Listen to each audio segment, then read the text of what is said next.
नमस्कार, स्वागत आपका के हरियाणा पे। मैं हूं आपके साथ रमेश जाखड़। कोरोना ने अपने पैर जो है वो दोबारा से पसारने शुरू कर दिए हैं। एक समय था जब कोरोना की रफ्तार पे कुछ ब्रेक लगा था, ख़त्म नहीं हुआ था, लेकिन उसके बाद जो दूसरी लहर जो कोरोना की आई है, जो दूसरी अगर बात करें तो दूसरा चरण कोरोना का आया है, ये बहुत ज़्यादा घातक और जानलेवा साबित हो रहा है। अब अगर सिरसा ज़िले की बात करूं तो पिछले 7 दिन में सिरसा ज़िला के अंदर 13 मौतें जो है वो हो चुकी हैं। पूरा आंकड़ा मैं आपको बताऊंगा और उसके बाद आप डिसाइड कीजिएगा, निर्धारित कीजिएगा कि आप लोगों ने क्या करना है। घर में रहना है, कोरोना से बचाव करना है, या फिर कोरोना से संक्रमित होना है। पिछले 7 दिनों में सिरसा ज़िले के अंदर 13 मौत हो चुकी है। और शनिवार की अगर बात करूं तो अकेले शनिवार को 348 नए केस जो है वो सामने आए हैं। इन 348 नए केस के साथ 11,506 लोग जो है वो कुल संक्रमित अब तक हो चुके हैं। और इसके अलावा अगर बात करूं तो 1767 जो केस हैं वो अभी तक अपने सिरसा जिला के अंदर एक्टिव हैं, जिनमें से 159 जो हैं वो अस्पतालों के अंदर एडमिट हैं, यानी कि अस्पतालों के अंदर उनका ट्रीटमेंट चल रहा है। और 70 जो है उनमें से नागरिक अस्पताल में हैं और 89 लोग जो है वो निजी अस्पताल में एडमिट हैं। इसके अलावा अगर बात करूं तो 1239 लोग जो है वो अभी भी होम आइसोलेट है, यानी कि घर पे ही उनका उपचार जो है वो चल रहा है। जैसे तैसे करके वो सर्वाइव जो है वो कोरोना से जंग जीतने की कोशिश वो लगातार कर रहे हैं। इसके अलावा अगर बात करूं तो शनिवार को 1406 नए सैंपल जो है वो कोरोना के लिए गए हैं। उनकी रिपोर्ट आनी अभी बाकी है। उनकी रिपोर्ट में कितने पॉजिटिव आते हैं, कितने नेगेटिव आते हैं, वो आने वाला वक्त बताएगा। अब अगर बात करूं तो कोरोना का मैंने आपसे शुरुआत में कहा था कि बहुत भयानक रूप जो है वो अपने सिरसा जिले के साथ साथ पूरे देश में देखने को मिल रहा है। तो उसका एक ताज़ा उदाहरण मैं आपको बता दूं कि शनिवार को अकेले 5 मौत जो है वो कोरोना के कारण अपने सिरसा जिला में हुई है। उसमें से डब्बाली से भी है, सिरसा से भी है, रानिया से भी है, यानी कि पूरे सिरसा जिले के अलग अलग हिस्सों से जो है 5 मौतें सामने आई हैं। अब तक अगर बात करूं तो 139 मौत जो है वो कोरोना के कारण सिरसा जिला में कुल अब तक जो है वो हो चुकी हैं। लेकिन वो बाकी की जो मौतें हैं वो पीछे की हैं।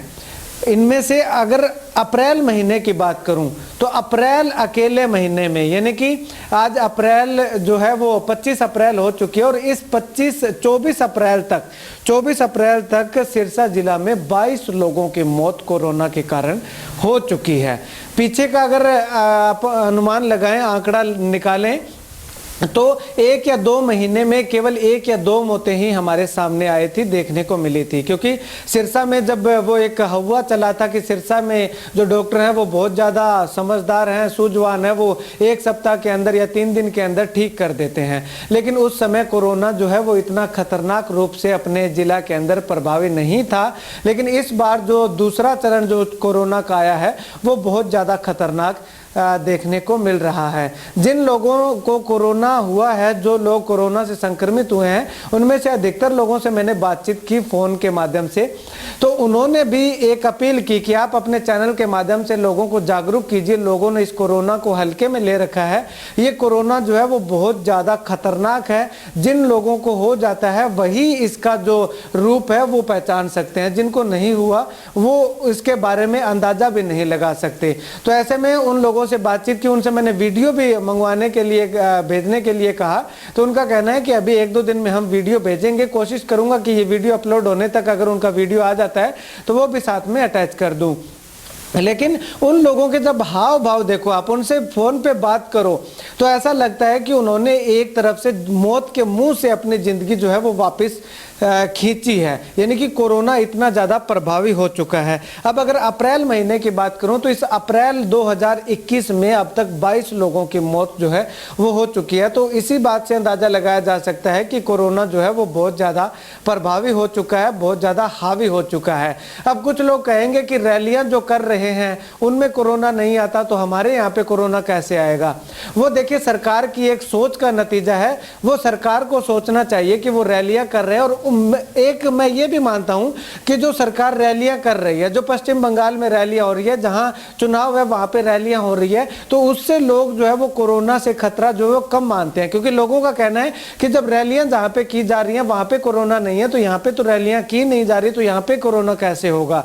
लेकिन कोरोना है, वहां पे सरकार हो सकता है कि अपने फायदे के लिए जो है वो ज्यादा भीड़ जुटा रही हो, सरकार को अपनी सरकार वहां पे बनानी हो, इसलिए वो वहां के लोगों की जिंदगी के साथ खिलवाड़ कर रही हो, ये अलग मैटर है। लेकिन यहाँ पे आपको बता दूं कि कोरोना बहुत ज्यादा भयानक रूप से जो है वो प्रभावी हो चुका है। तो ऐसे में आप सभी से अनुरोध है कि आप ज़्यादा से ज़्यादा कोरोना से बचने का प्रयास कीजिए, मास्क लगाए रखिए, हैंड सैनिटाइजर यूज़ कीजिए, बहुत ज़रूरी काम हो तो ही आप घर से बाहर निकलिए। और अगर एक व्यक्ति के घर से बाहर निकलने से काम चलता है तो एक ही व्यक्ति निकले और अपना पूरा जो सुरक्षा के इंतजामात हैं वो करके निकलें।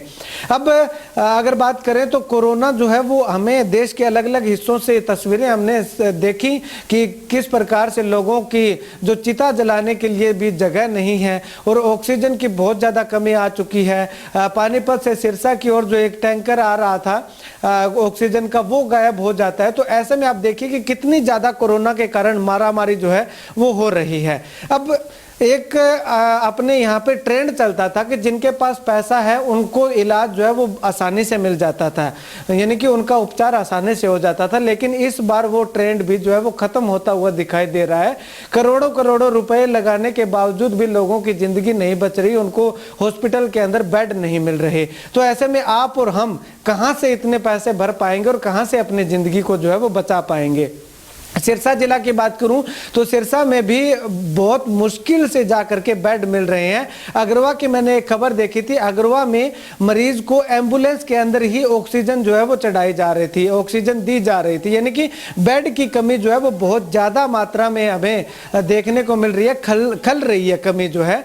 वो कमी किस प्रकार से दूर की जाएगी वो सरकार को सोचना चाहिए। अगर पीछे की बात करें तो पीछे जब कोरोना स्टार्टिंग हुई थी, उस स्टार्टिंग में जो है कोरोना में सरकार ने कहा था कि हमने रेलगाड़ियों के अंदर हॉस्पिटल बना दिए, धर्मशालाओं के अंदर हॉस्पिटल बना दिए, जो सार्वजनिक स्थल थे वहां पे हॉस्पिटल बना दिए। लेकिन इस बार वो तमाम हॉस्पिटल हमें देखने को कहीं भी नहीं मिल रहे हैं, यानी कि कोरोना की जो संक्रमण का खतरा है वो अब दोगुनी रफ्तार के साथ जो है वो आगे बढ़ता जा रहा है। और इसी को मद्देनजर रखते हुए हो सकता है कि पूरे देश में एक बार फिर से लॉकडाउन की घोषणा कर दी जाए।